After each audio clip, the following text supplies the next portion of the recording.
Here are 3 vintage European army knives that you need to know about. Why do you need to know about them? Well, first of all, they're historically significant because they were used by different armies across Europe. And secondly, because they make good EDC knives. 2 of these are UK legal, 1 is not, but it depends on the rules in the country that you're in. And you can pick these up for a good price. Let's start with the German one.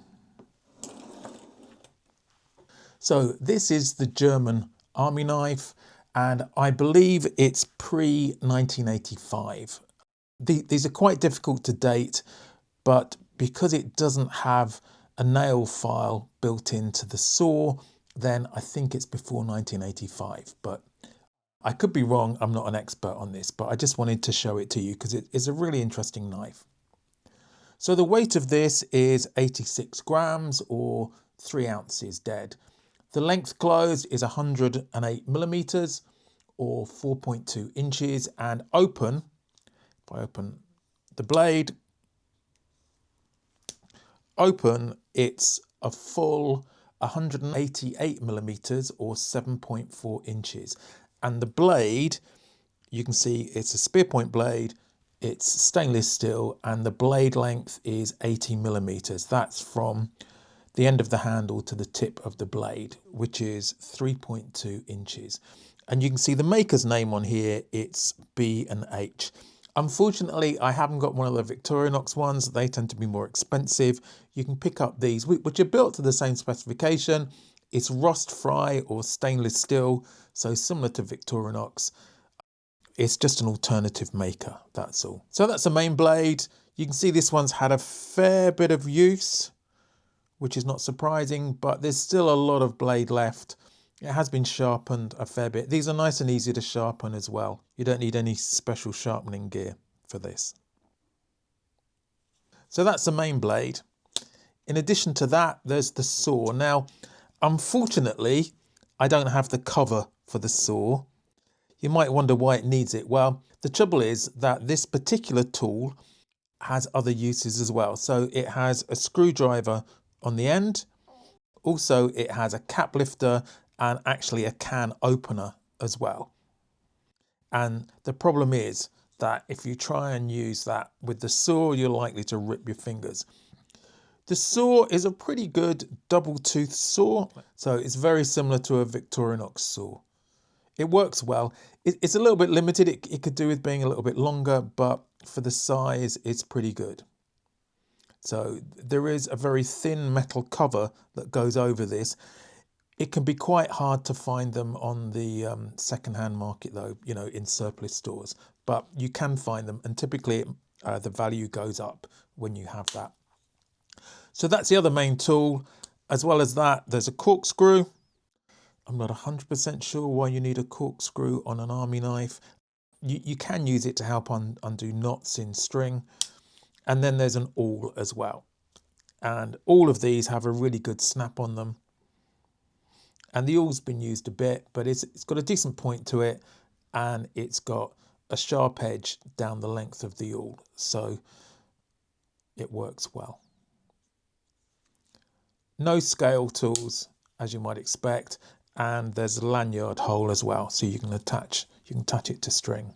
That's the German army knife. One of the only issues with this is that it's not UK legal carry because the blade is too long. So the blade is, as I say, was 80 millimeters or 3.2 inches, which means it's not UK legal carry. Well, without good reason. I got this as a gift actually from a friend, but you can get them on the second-hand market for anywhere between 10 and 20 pounds, more for a Victorinox version, especially if it's in good condition and intact with the saw guard as well. Next, I've got the British Army knife. Now, I've included this in another video, so I'll be brief, and I'll put a link to that other video with some other British Forces knives. So this is made by RBS or Richard Brothers and Sons, and it was made in 1953. You can see the typical oil the joints and the broad arrow or crow's foot, which shows that it was genuine, British Army issue.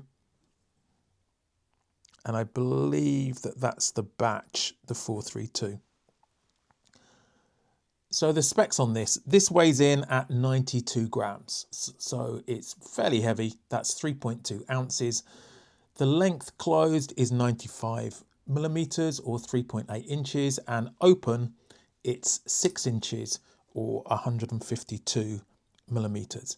And you can see the blade here. The blade here is 2.5 inches or 65 millimeters, and it's a sheepfoot blade. This one's had a fair bit of wear, but it's not in bad condition. It still closes well and it sharpens really easily. So that's the main blade. The other tools, well, it has a screwdriver on the end, which could also be used to open shackles. And then there's the combined cap lifter and can opener. And this works really well. I've got an example of a civilian version of this in another video. And this sort of can opener works really well when you know how to use it. So that's the British Army knife. Less tools, but the build quality is fantastic. So this is handmade by a Sheffield cutler, and you can still get these today, and it's built to last. So this has been around for a long time now, even longer than I've been around, and it still works fine. It closes fine, and has a decent lockout as well. So a great example of British craftsmanship. Now, I have got a bonus knife to come after this, so hang around to the end. So this is a Dutch Army knife. That's the KL on there, and it's vintage 1985, as you can tell from that. And you can see quite clearly that it's a Victorinox made one.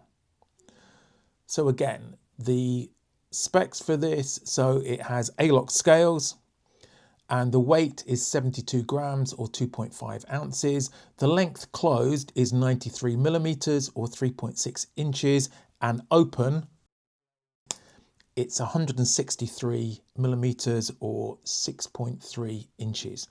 The blade itself is 70 millimeters or 2.7 inches. So this is legal as well. It's the typical Victorinox spear point. And I think if you can see on here, it says Victorinox Switzerland and stainless steel. Or Ross Fry.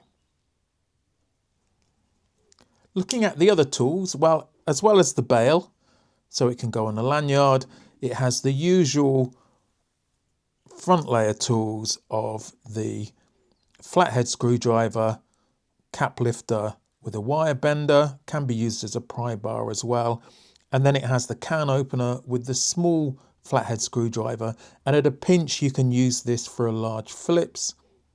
So they're the typical tools. These are slightly thicker because it's the 93 millimeter knife. And then on the back, you've got the inline awl, which is an awesome awl. This works on wood, plastic, leather. It's brilliant for that.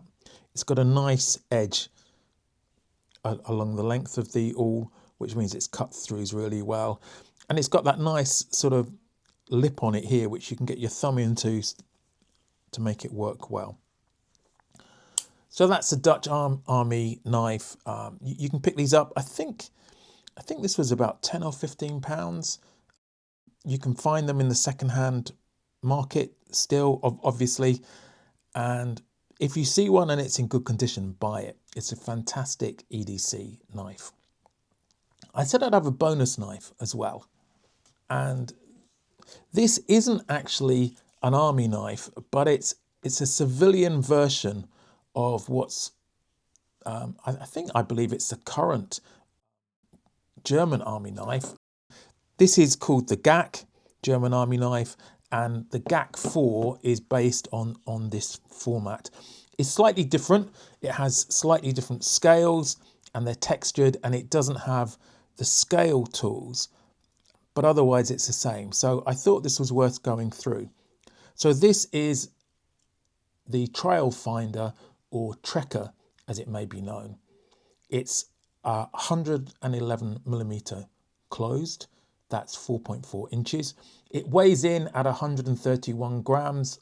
That's 4.6 ounces. So it is the heaviest of this group, but it's a very capable knife. This is a one-hand opening knife. And I've actually borrowed this from my son. So this is a knife I gave him a while ago. The total length open is 195mm or 7.7 inches. The blade is 85mm or 3.3 inches. So it's too long, and it has a locking mechanism on it as well. So my son's an electrician and he uses it for work. What's interesting about the blade here is that it's 2/3 serrated and 1/3 chisel grind, which makes it really useful. It's great for cutting through string or cutting through wire with the main blade, and locking makes it safe. Similar to the Dutch Army knife and most Swiss Army knives, it has this front layer with the flathead screwdriver, cap lifter, wire bender, and the can opener with the small flathead screwdriver as well. And the great thing about this is it has a half stop. So the screwdriver locks into position and you have to remove the lock. You can see Victorinox are very clear. They give you instructions about where to press. So that's a great thing about the flathead screwdriver there. And then one of my favorite tools on here is the awesome saw.